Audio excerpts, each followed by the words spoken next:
muchos no le dan una importancia, o la importancia que realmente se merece, porque nos aporta muchísima información cuando hablamos de patologías. ¿Se ve, no es cierto, la presentación? Sí, doctor.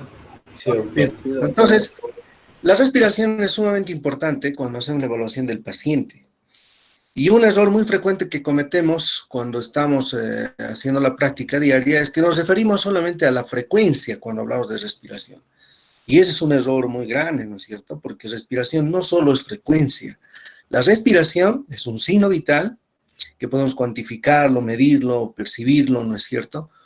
Pero además tiene que estar de forma constante y permanente para ser un signo vital. Y como tal, pues la respiración tiene muchas características que se pueden y se deben evaluar. No es solamente la frecuencia, como vamos a ver enseguida, ¿no? Entonces, siguiendo esa dinámica, digamos, de la forma de aprendizaje significativo que tenemos, pues nos vamos a preguntar en primera instancia, ¿qué es la respiración, no? Entonces, ¿qué es la respiración? En términos generales, fáciles, la respiración no es nada más que el intercambio gaseoso entre el medio interno y el externo de un organismo, ¿no? O sea, básicamente se refiere a la entrada de oxígeno y la salida de dióxido de carbono.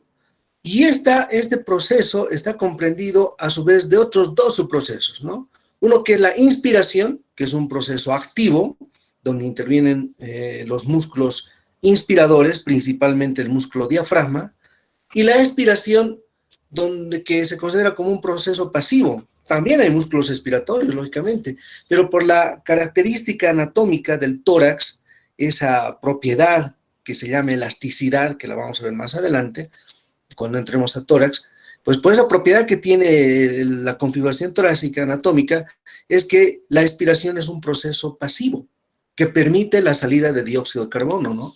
En cambio, la inspiración es un proceso activo. Ambos generan lo que es la respiración, ¿no? En sí. Ahora bien, ¿cómo vamos a hacer la evaluación de la respiración? Es un signo vital muy importante. Y para poder realizar, digamos, la evaluación de la respiración, primero tenemos que saber que la respiración es un proceso subconsciente. Eso quiere decir que el paciente, o cualquiera de nosotros, no estamos pensando en respirar, ¿no es cierto? Porque es algo que está subconsciente. Lo hacemos sin necesidad de estar pendientes de nuestra respiración. Lo mismo pasa con el paciente. Cuando llega a la consulta, el paciente no está pensando en su respiración. Pero si nosotros le decimos o mencionamos, señor, le voy a hacer un control de su respiración, lógicamente el paciente va a ser consciente de su respiración y de hecho la va a alterar, ¿no? Va a decir, a ver, respiraré biencito para que salga bien mi examen, y empieza a alterar su respiración. Por lo tanto, tomando en cuenta ese detalle, que la respiración es un proceso subconsciente, nosotros como médicos debemos evitar en todo momento que el paciente haga consciente la respiración. Y para eso se han determinado ciertas, digamos, maniobras que podemos hacer uso para la evaluación de la respiración. De estas tenemos la pseudopalpación del pulso arterial, que es una relativamente técnica muy frecuente que se utiliza, y la otra es la pseudoauscultación, que como vamos a ver enseguida es quizá la más recomendada cuando queremos hacer la evaluación de la respiración, ¿no es cierto? Entonces, sabemos qué es la respiración, ya sabemos cómo vamos a hacer a través de dos técnicas, la pseudopalpación del pulso o la pseudoauscultación. Aquí, por ejemplo, podemos ver a qué se refiere básicamente la pseudopalpación del pulso, el nombre lo dice, ¿no? Lo que estamos haciendo es, digamos, simulando que estamos palpando el pulso, pero en realidad lo que debemos hacer es observar los movimientos respiratorios, ¿no? Fíjense, tomamos la extremidad del paciente y simulamos que estamos tomando el pulso arterial periférico, registrando el pulso arterial. Sin embargo, lo que tenemos que hacer es fijar la mirada en el tórax del paciente para evaluar las características de la respiración, como vamos a ver. Pero si ustedes se fijan con detalle, esta técnica como que es un tanto incómoda, ¿no? Imagínense que el paciente fuera así un médico joven como el que está en la foto, y la paciente una mujer joven también. Y resulta que la paciente está con un escote K, y el médico tiene que ver los movimientos torácicos, entonces va a palpar el pulso y va a estar observando el tórax del paciente. Entonces, se va a generar cierta incomodidad, ¿no?, en esa situación. Por lo tanto, mucho más recomendable es realizar lo que es la pseudoauscultación cardíaca.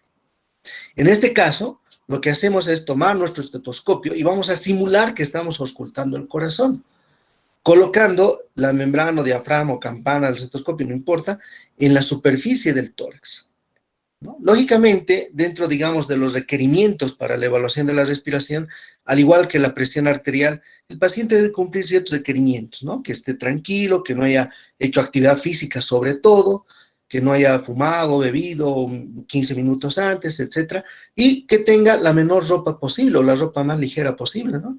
Digamos, el paciente viene con su chamarra, pues le vamos a pedir que se quite y que se quede solo con la polera. Entonces, en la pseudoauscultación, lo que hace el médico es aplicar el estetoscopio a nivel del tórax, no importa dónde. Aquí, por ejemplo, no sé qué foco está auscultando, ¿no? Sin embargo, aquí el objetivo de esto es aplicar el estetoscopio y al mismo tiempo observar los movimientos torácicos. Esa es la pseudoauscultación. Y entonces mucho más, digamos, accesible para el paciente. Se va a imaginar que lo que estamos haciendo es evaluar el corazón en realidad, cuando lo que estamos observando son los movimientos torácicos, ¿no? Su respiración. Mucho más cómoda que la pseudopalpación del pulso, porque como les había explicado, ¿no? El médico tiene que observar cómo se mueve el tórax del paciente. Y claro, si es un joven no va a haber mucho problema, pero imagínense si es una paciente de sexo femenino, médico joven, que va a fijar su mirada en el tórax. Entonces, imagínense la incomodidad que se va a generar, ¿no? Por lo tanto, la recomendación, digamos, es realizar la pseudoauscultación. En este caso, simplemente simulamos que estamos auscultando, nos colocamos igual el estetoscopio y aplicamos el estetoscopio a la superficie del tórax. Aquí como en la fotografía, ¿no? Ahí. Y lo único que debemos hacer es observar los movimientos respiratorios que genera el paciente. Bien, entonces no nos olvidemos. La pseudoauscultación y la pseudopalpación. En todo caso, es más recomendable la pseudoauscultación cardíaca, ¿no? Entonces ya sabemos qué es la respiración, sabemos cómo vamos a evaluar al paciente, qué cuidado debemos tener. Esto muchas veces preguntan, ¿no? De examen. ¿Cuál es el cuidado más importante cuando hacemos la evaluación de la respiración como signo vital? Entonces, ¿cuál sería la respuesta? Evitar que el paciente haga consciente la respiración, porque sabemos que la respiración es un proceso subconsciente. ¿Y cómo conseguimos esto? A través de la pseudoauscultación cardíaca o la pseudopalpación del pulso, ¿no? Muy bien. Ahora, ¿qué vamos a evaluar de la respiración? Y es acá lo que les comentaba. Respiración no solo es frecuencia. Cuando hablamos de respiración debemos evaluar básicamente tres cosas. Tres cosas se evalúan. Primero, las características propias de la respiración, el patrón respiratorio y los tipos respiratorios. Son esas tres cosas que debemos evaluar, ¿no? Cuando hablamos de características de la respiración, nos referimos básicamente a lo que es el ritmo, la amplitud y la frecuencia respiratoria. Entonces, no solo había sido frecuencia, ¿no? También hay ritmo, también hay amplitud. Esas son las características de la respiración. Entonces, ¿a qué se refiere básicamente el ritmo? Cuando hablamos de ritmo y nos referimos a la respiración, es completamente diferente en relación a la frecuencia del pulso, ¿no? O al pulso. Porque habíamos indicado que el pulso debe ser regular, el ritmo del pulso debe ser regular, el intervalo entre onda y onda debe ser el mismo. Ese es el ritmo cuando hablamos de pulso. Pero cuando hablamos de respiración en relación al ritmo, pues no es regular así como el pulso arterial, ¿no es cierto? La respiración tiene cierta irregularidad dentro de ese ritmo regular normal, entre comillas. O sea, en otras palabras, es regularmente irregular, ¿no? Va a haber cierta irregularidad. Sin embargo, esa es una característica normal de la respiración y está en función a la actividad que el paciente realiza, ¿no? Si, digamos, nosotros hacemos alguna actividad física, por ejemplo, vamos rápido para tomar el trufi, qué sé yo, para llegar a la clase, ¿no? Subimos las gradas rápidamente, lógicamente nuestra respiración va a haber variabilidad incluso en el ritmo. O que de pronto estamos ahí tranquilitos y nos llaman, nos dicen, tiene que dar examen este mismo instante. De pronto nos ponemos estresados y cambia la respiración. Entonces, va a depender mucho de las situaciones, del contexto que el paciente cursa, para que el ritmo, digamos, tome una cierta característica. Por eso es que hablamos que hay cierta irregularidad en el ritmo respiratorio, ¿no? Es regularmente irregular la respiración, y eso es normal. Y ya más adelante vamos a ver en qué situaciones realmente entramos en un ritmo patológico, ¿no es cierto? Entonces eso en relación al ritmo. Por eso precisamente, porque el ritmo de la respiración no es como el pulso, es que nosotros debemos controlar la frecuencia de la respiración que se refiere al número de respiraciones por minuto en un minuto completo. No es como el pulso, ¿no? 15 por 4 o 30 por 2, no existe eso. Debe ser un minuto completo. ¿Por qué? Porque sabemos que no es completamente regular. Por lo tanto, la frecuencia de la respiración debe controlarse en un minuto completo. ¿Y cuáles son los valores normales de la respiración en un paciente adulto? Porque eso sí, al igual que la frecuencia del pulso, varía, ¿no? En los neonatos, por ejemplo, llega hasta 40 respiraciones por minuto, 50. A medida que el niño va creciendo y llega a la edad adulta, se considera una frecuencia respiratoria normal entre 12 y 24 respiraciones por minuto. Y eso es importantísimo, ¿no? Porque si está la frecuencia menor a 12, hablamos de bradipnea, así es como se llama, bradipnea. Y si estamos más de 24, hablamos de taquipnea.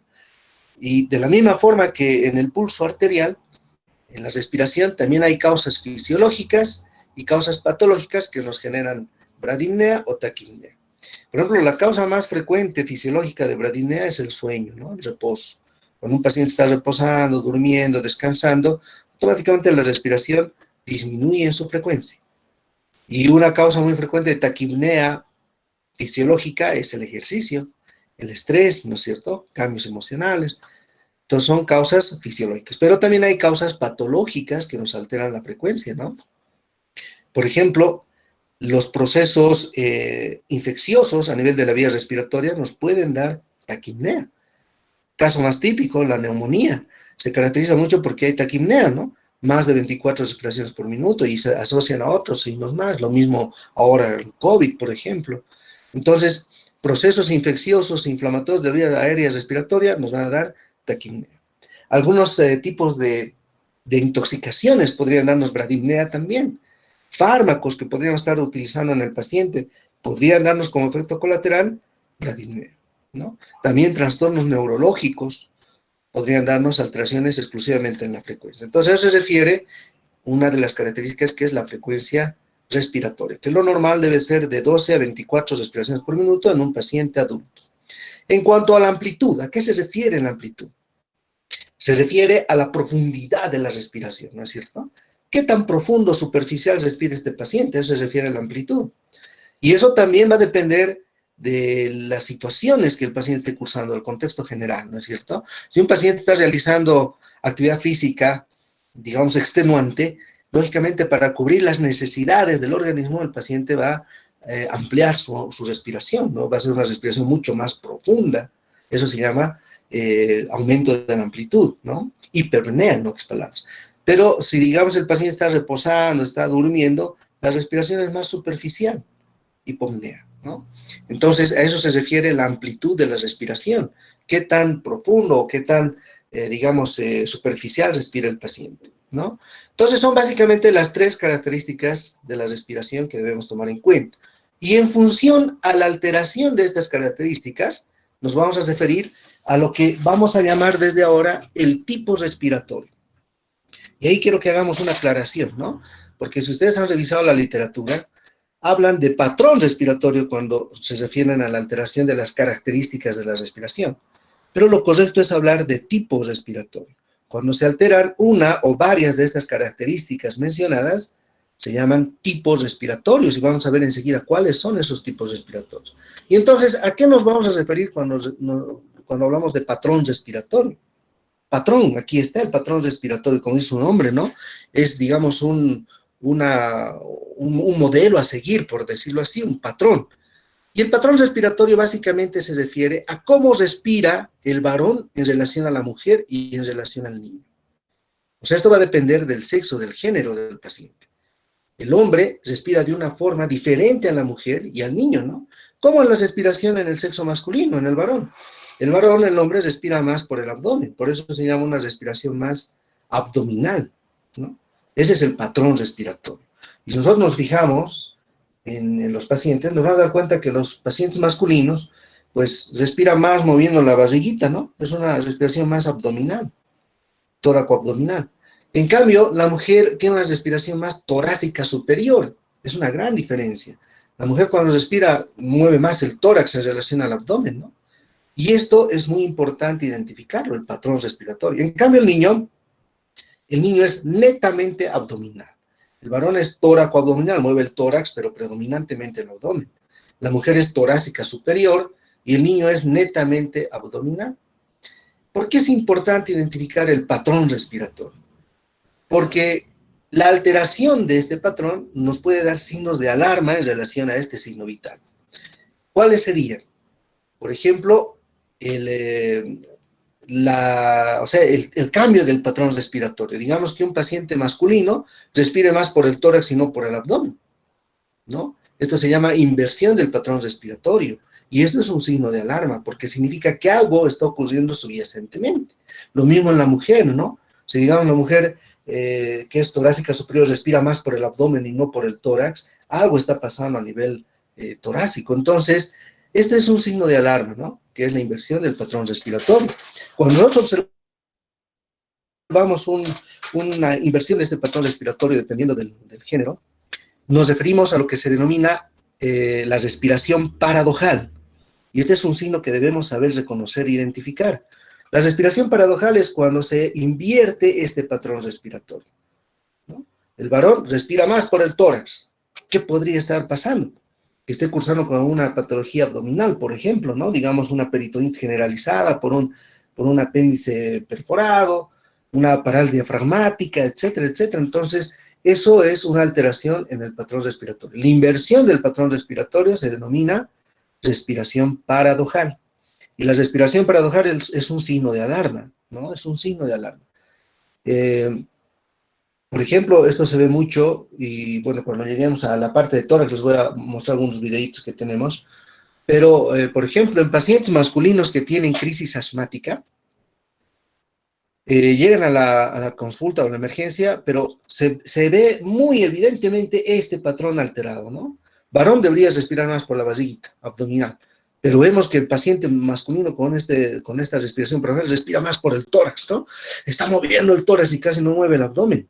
Entonces, esto es producto de una crisis asmática que está generando, digamos, el uso de músculos accesorios respiratorios. Y ustedes saben que la musculatura en cualquier momento, pues, va a claudicar, ¿no? Como les dije en la anterior clase, a ver, hagamos abdominales, estando en una forma física muy buena, a lo mucho llegaremos a los 100 así continuos, ¿no? Luego ya nos cansamos.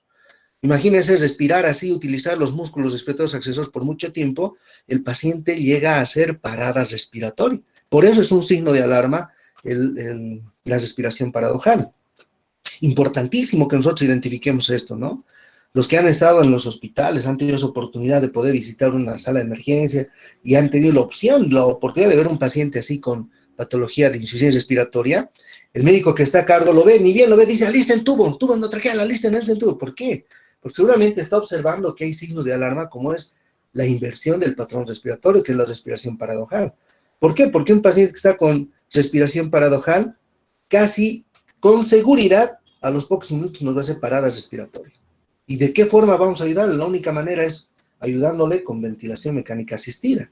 Y eso conseguimos agarrando un tubo endotraqueal, haciendo todo lo que es la maniobra de la intubación orotraqueal y ayudándole, apoyándole con ambú hasta que podamos conseguir un respirador, ¿no es cierto? Y en eso identificar la causa de por qué el paciente ha hecho paradas respiratorias. Entonces es un signo de alarma, jóvenes. Cuando ustedes vean un paciente, varón o mujer, con respiración paradojal, alertas, porque ese paciente en cualquier momentito nos va a hacer paradas respiratorias, ¿no? El niño es netamente abdominal, como habíamos observado, ¿no? Habíamos comentado. Y aquí vemos eso, aquí está el patrón respiratorio, son los movimientos que genera tanto el hombre como la mujer en relación al sexo género y el niño, ¿no? En la mujer es más torácica superior, lógicamente mueve el abdomen, pero lo que mueve más es el tórax superior, por eso dicen, la respiración de la mujer es más suspirosa, dicen, ¿no? Claro, porque mueve más la parte del tórax. En cambio, el varón mueve más lo que es el abdomen, también mueve el tórax, pero es predominantemente abdominal. Si esto se invierte, hablamos de respiración paradojal, y es un signo de alarma que nos alerta que el paciente en cualquier momento nos va a hacer una parada respiratoria. ¿Por qué? Al estar invertido el patrón, está haciendo uso de los músculos respiratorios accesorios. Y esos en cualquier momento claudican, ¿no es cierto? Bien, entonces, a eso nos vamos a referir cuando hablemos de patrón. En algunos libros está de forma contraria, ¿no? A esto lo llaman tipo respiratorio, pero no es lo correcto. Si ustedes revisan varios libros, van a darse cuenta que tipo respiratorio es la alteración de las características de la respiración. Y patrón respiratorio es la relación de cómo moviliza el tórax el hombre, la mujer y el niño, ¿no es cierto? Siguen un modelo, eso es patrón. Entonces, cuando se alteran las características de la respiración, hablamos de los tipos respiratorios. Y dentro de los tipos respiratorios más comúnmente identificados están principalmente estos cuatro, ¿no? La respiración de Kussmaul, la respiración de Cheyne-Stokes, la respiración de Biot y la respiración de Gasping, ¿no? Respiración de Kussmaul, o también llamada respiración acidótica de Kussmaul. Esta respiración acidótica de Kussmaul se ve con mucha frecuencia en pacientes con cetoacidosis diabética y también en pacientes con acidosis metabólica, por diversas causas, ¿no? Por ejemplo, intoxicaciones, pacientes enfermos renales, pacientes urémicos pueden hacernos acidosis respiratoria, y entonces vamos a ver que el paciente está tomando un tipo respiratorio específico, que es la respiración de Kussmaul. ¿Qué características se alteran en la respiración de Kussmaul? Tomando en cuenta estas tres. En la de Kussmaul se alteran básicamente dos características, la amplitud y la frecuencia. Eso quiere decir que en la respiración de Kussmaul, ¿dónde está? Aquí está, ¿no? En la respiración de Kussmaul aumenta la amplitud y aumenta la frecuencia. Que sí que es un paciente que respira rápido y profundo, ¿no?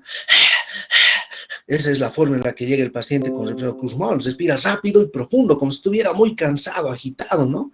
Esa es la respiración de Kussmaul y se llama acidótica porque se presenta en este tipo de cuadros. Y la cetoacidosis diabética es la patología más frecuente que nos va a dar este tipo de respiración, de Kussmaul, ¿no? Donde se altera la frecuencia que está acelerada y la amplitud que también está aumentada. Esa es la respiración de Kussmaul. Luego tenemos otro tipo respiratorio que es la respiración de Cheyne-Stokes. En la respiración de Cheyne-Stokes se alteran las tres características, ¿no? Se altera el ritmo, la amplitud y también la frecuencia. ¿En qué sentido? Aquí tenemos graficado una respiración de Cheyne-Stokes, ¿no? En la respiración de Cheyne-Stokes, la frecuencia y la amplitud van a ir aumentando progresivamente, ¿no? El paciente está normalito respirando, por decir, y de pronto empieza a respirar más profundo, más rápido, más profundo, más rápido, más profundo, más rápido, ¿no? Y de pronto va a retornar nuevamente a su valor normal. Empieza a respirar menos profundo, menos rápido, menos profundo, menos rápido, y llega a lo normal, pero inmediatamente viene una apnea, o sea, un periodo en el cual el paciente deja de respirar, y otra vez se presenta el mismo ciclo. Por eso es que esta respiración también se llama respiración periódica de Cheyne-Stokes, porque se repite, ¿no? Se repite este patrón así. Empieza a respirar rápido, profundo, rápido, rápido, profundo, luego va disminuyendo, normal, luego apnea. Otra vez empieza, ¿no? Rápido, rápido, profundo, profundo, luego baja, baja, baja, apnea. Esa es respiración de Cheyne-Stokes, también llamada respiración periódica de Cheyne-Stokes. ¿En qué situación se presenta la respiración periódica de Cheyne-Stokes? Básicamente en insuficiencia cardíaca terminal. ¿Recuerdan qué otro signo les había, o qué otra característica es de la insuficiencia cardíaca terminal? A ver, el que ha estado siguiendo la clase bien, a ver, ¿en qué otra alteración encontramos en insuficiencia cardíaca terminal fuera de la respiración de Cheyne-Stokes, jóvenes? A ver.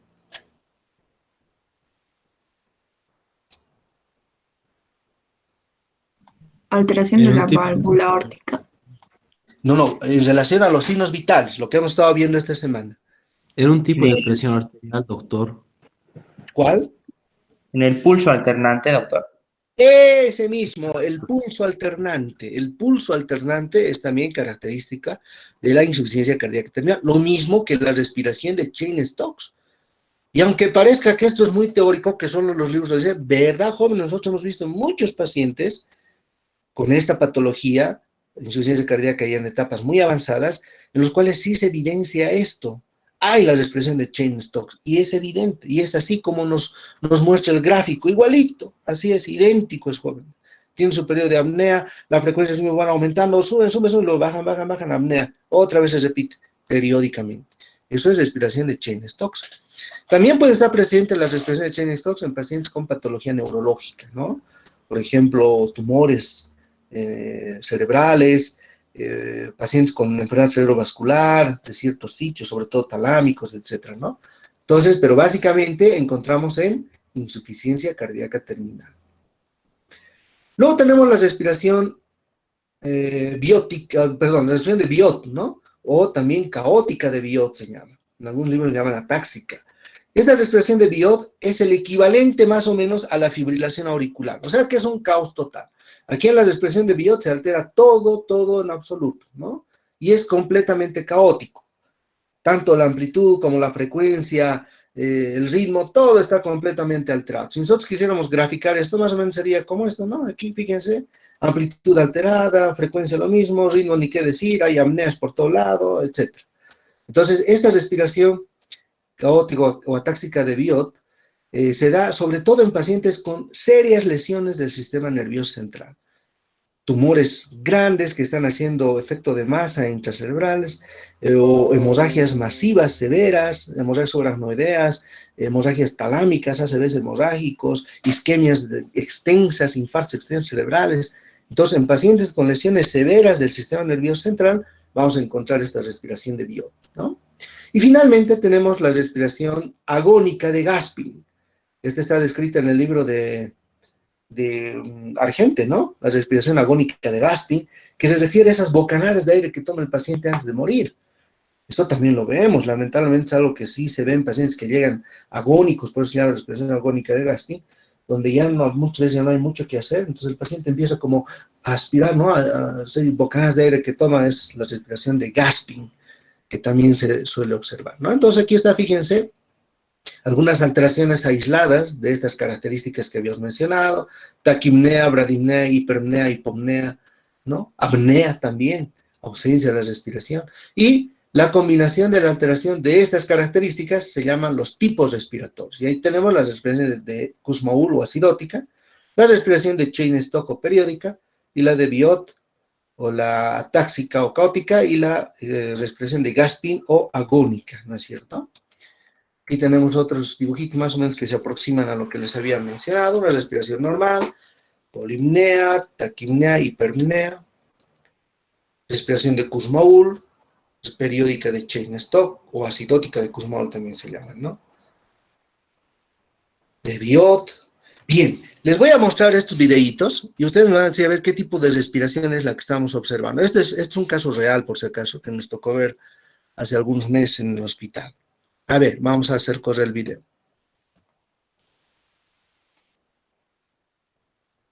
Señora, ¿desde cuándo se ha puesto mal? ¿Cuántos días está así? Desde ayer en la tarde, saque la lengua a ver. Grande, grande. Eso, muy bien. Ya.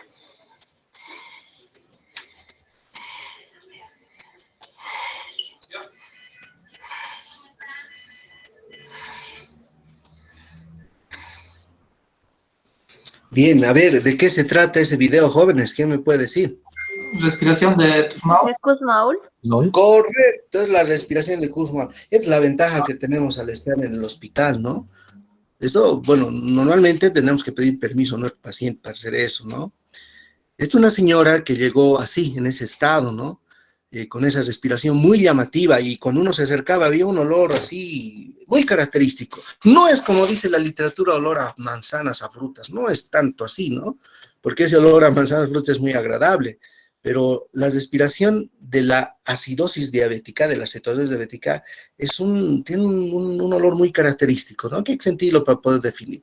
Y la señora llegó así, y cuando le pedí que saque la lengua, si ustedes se fijaron, esa es la verdadera lengua del oro, ¿no es cierto? Completamente seca, seca.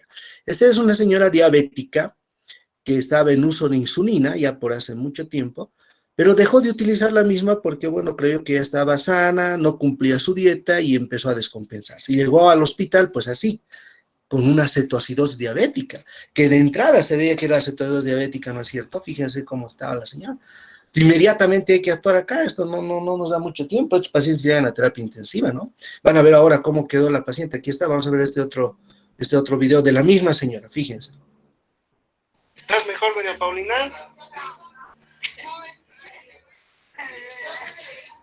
¿Acá duele? ¿El pecho?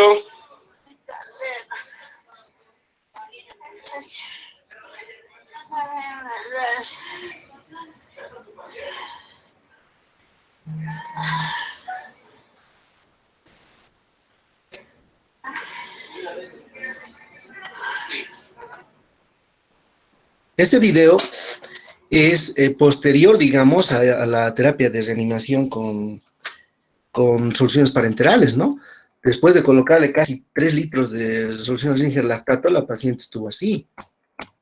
Entonces, fíjense, pero ¿qué les llama la atención de este segundo video? A ver. La respiración. Creo que era- Fernanda, sí, ¿no? O sea, continuaba con la respiración acidótica de Kussmaul, ¿por qué? Señora, ¿desde cuándo se ha puesto mal? A ver, perdón. ¿Cuántos días está así? ¿Desde ayer en la tarde? Saque la lengua, a ver. Fíjense. Grande. Eso, muy bien. Ya. Él habla, doctor, tal vez no articula bien las palabras. Correcto, ¿no? No, pero en el segundo video, ¿qué les llamaba la atención del segundo video?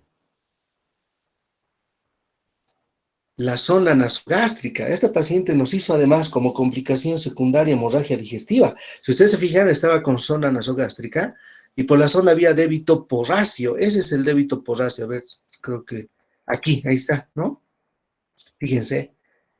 ¿Por qué? Porque cuando estuvimos haciendo la reanimación inicial, mientras le pedíamos la gasometría arterial, le poníamos el suero, toda la paciente presentó un vómito y nos llamó la atención porque era un vómito oscuro como borra de café. Inmediatamente le pusimos la zona gástrica, hicimos un lavado gástrico y salía esto así, negro, ¿no es cierto? Como Coca-Cola. Esta es una hemorragia digestiva alta, que es una de las complicaciones muy frecuentes en pacientes con cetoacidosis diabética. Y hay otras más que pueden hacer sobre la misma complicación aguda de la diabetes, ¿no? Esto es un cuadro muy grave. Gracias a Dios la señora salió muy bien, se fue a terapia intermedia, no llegó a terapia intensiva, se hizo las correcciones con insulina endovenosa, sueros y demás, y bueno, se hizo una endoscopía, era una gastritis erosiva lo que tenía la señora, se dio la medicación respectiva y después de unos días mejoró y se fue con alta, muy bien, ¿no?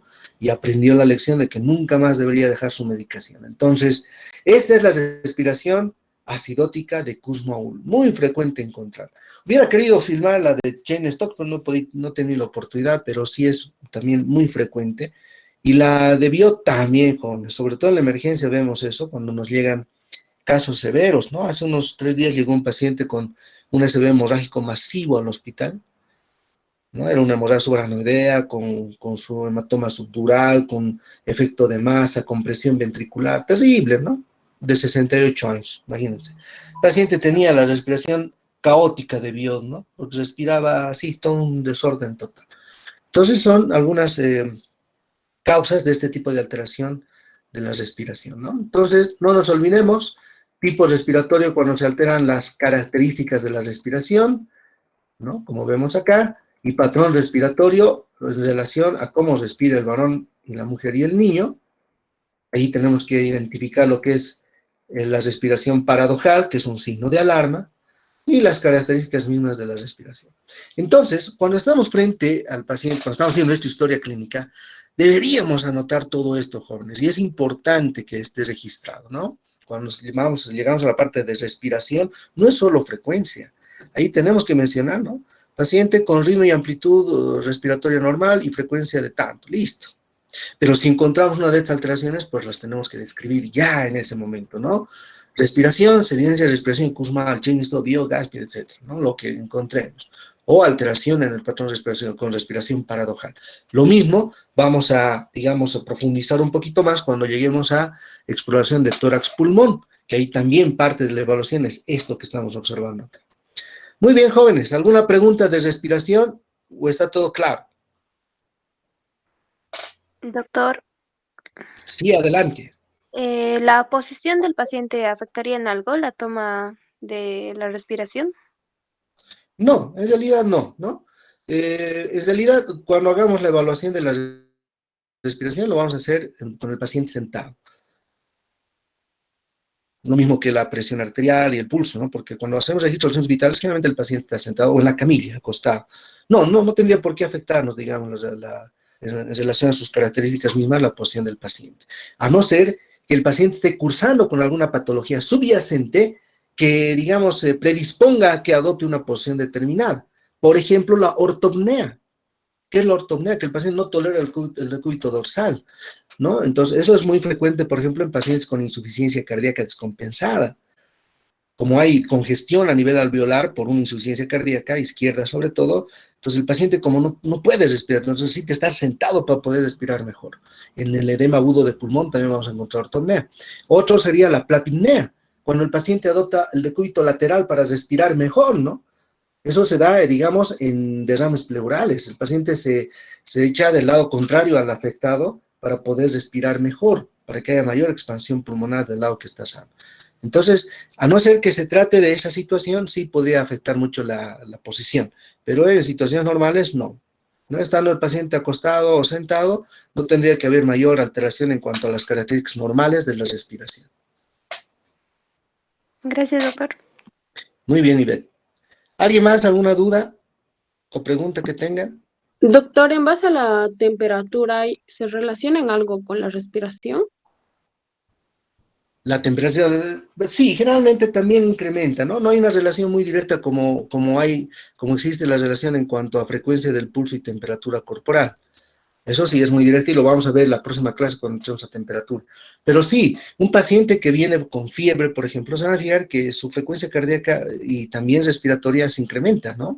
Ahí viene lo que es la fase febril y síndrome febril también, que dentro de sus características está la taquipnea, la taquicardia y la fiebre, ¿no? Entonces sí, la fiebre puede aumentar la frecuencia respiratoria, eso sí se da.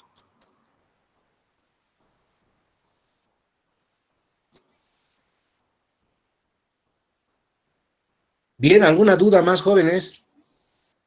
Doctor, disculpe, Sí, adelante, Michelle. en los niños, como usted dijo, es netamente abdominal el patrón respiratorio. ¿Desde qué edad más o menos podríamos considerar los distintos patrones para ambos sexos? A partir de la adolescencia, ¿no? A partir de la adolescencia, digamos, 12, 15, 13, 15 años, ya tendría que ir tomando el patrón respiratorio de acuerdo al género que tenga cada paciente. En los niños, pero, es netamente abdominal.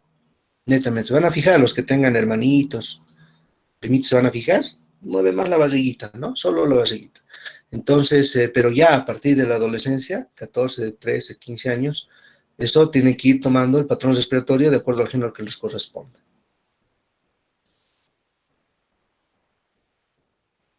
Ahora bien, ¿qué otros signos más de alarma podríamos identificar aquí hablando de este signo vital que es la respiración, que tendría que alertarnos a nosotros ni bien vemos al paciente? Habíamos dicho uno, la respiración paradojal, que ya sabemos qué es, pero ¿habrá algún otro signo de alarma relacionado con esto? A ver, ¿quién podría mencionar algún otro signo de alarma que deberíamos tomar en cuenta o considerarlo como alarma?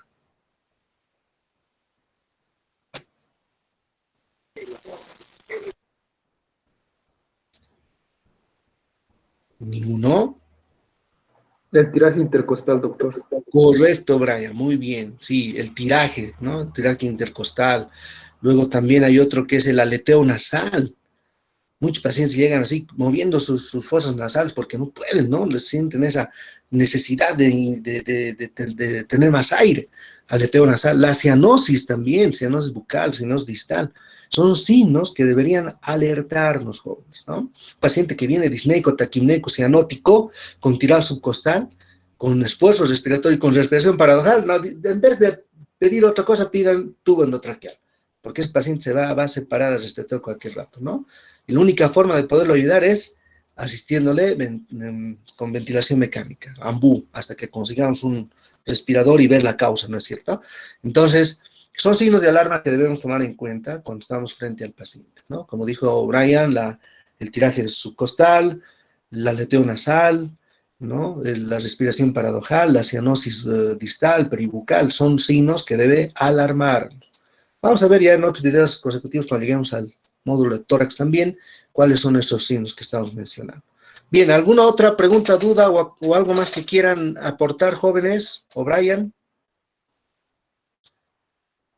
Doctor, quizá de mencionarles a los chicos, ¿no? Que de acuerdo a la bibliografía que lean, por ejemplo, la frecuencia de la respiración varía según las bibliografías. Por ejemplo, el manual Seidel menciona de 12 a 20 y la mayoría menciona 12 a 20, pero en el libro de Argente menciona de 12 a 24 respiraciones por minuto como normal.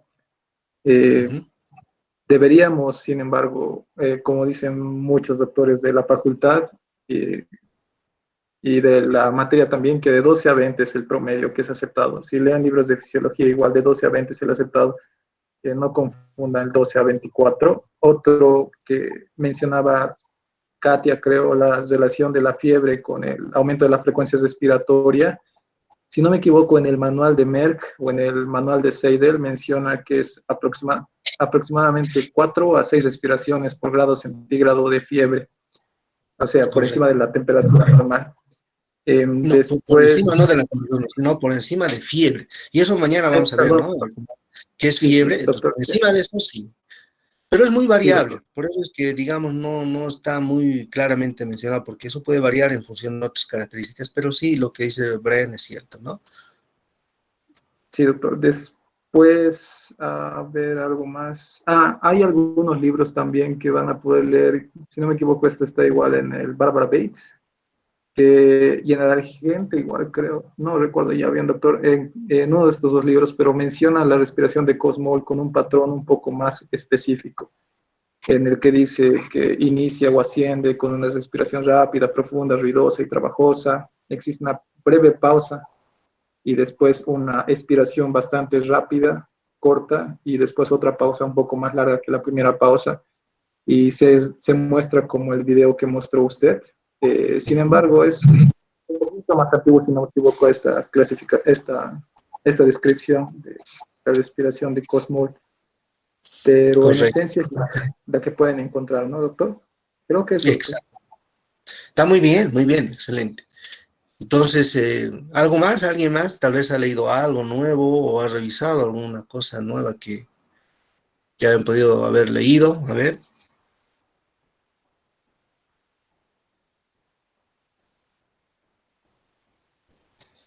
O también, Bien. doctor, perdón, Sí, me adelante. olvidaba. Algunos libros también mencionan, en la gente, si no me equivoco, también lo menciona, de que la respiración en un paciente varón, cuando ya es adulto, ¿no? Es costa abdominal, y de las mujeres costal superior o torácica superior. Sin embargo, si leen un par de libros, van a ver que, como el doctor mencionaba, esencialmente es abdominal y ligeramente costal. Entonces, quizás remarcar que tampoco confundan eso en la bibliografía con lo que usted acaba de enseñarles, porque suele crear ciertos conflictos cognitivos, ¿no, doctor? Creo que eso es lo último. Correcto, correcto. Muy bien, excelente entonces. Si no hay otra duda más o alguien más tiene alguna pregunta que tengan jóvenes en relación a lo que es respiración.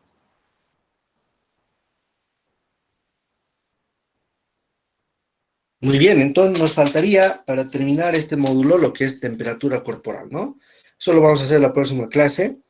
Entonces, si no hay, digamos, alguna otra duda más, habríamos concluido. Es cortito esto de respiración, pero como se han dado cuenta, hay también bastante detalle, ¿no? Que hay que tomarlo en cuenta cuando estamos frente al paciente.